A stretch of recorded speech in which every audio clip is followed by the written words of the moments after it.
Hello, my name is Ted Lee, and I'm an MBA candidate at the Tepper School of Business. I will be representing a buy recommendation for the Walt Disney Company. Disney is a worldwide entertainment company which operates in five main segments.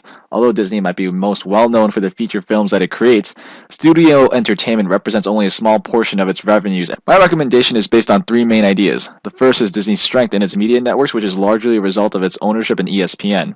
The second is due to Disney's most recent acquisition of Lucasfilm. Finally, the valuation is attractive given Disney's expectation to profit from its media networks and recent acquisitions. ESPN is the crown jewel of the Walt Disney Company. It essentially owns a brand monopoly in the world of sports broadcasting, and this is exemplified in its wide portfolio of broadcasting rights, as well as the bargaining power it has over television distributors.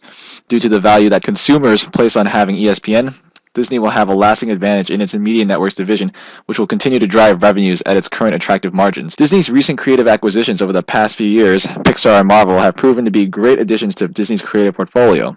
This has been recognized by fans and critics and can be measured by the continued success that Pixar and Marvel have had since being acquired.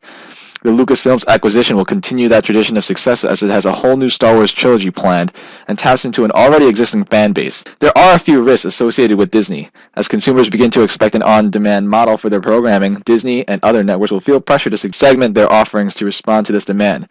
However, given the consolidation of the networks and the resistance to changing the status quo, I believe that any large shift in the network distribution model is far off. Another risk that Disney faces is the inherent hit-or-miss nature of the movie industry. And although they have recently experienced their own misses, it's necessary for Disney to continue to take chances building new franchises while their current creative portfolio generates solid returns over the near term. Using Holt lens, I value Disney at $60.84, which is at a 19% premium to its current price. This value is derived by reducing the amount of fade from 10% to 3%, as well as extending forecasted CFROI to 10 years from 5 years. These adjustments are appropriate for Disney due to the lack of competition to ESPN, as well as a diverse portfolio of creative assets that no other movie studio can replicate in popularity or breadth. The sensitivity matrix included shows that given my assertions that both CFROI and asset growth would have to come in significantly below forecast for this investment to lose value.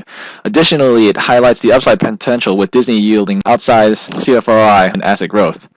Given all this, I recommend that Walt Disney Company as a buy. Once again, my name is Ted Lee, and thank you to Credit Suisse for this opportunity.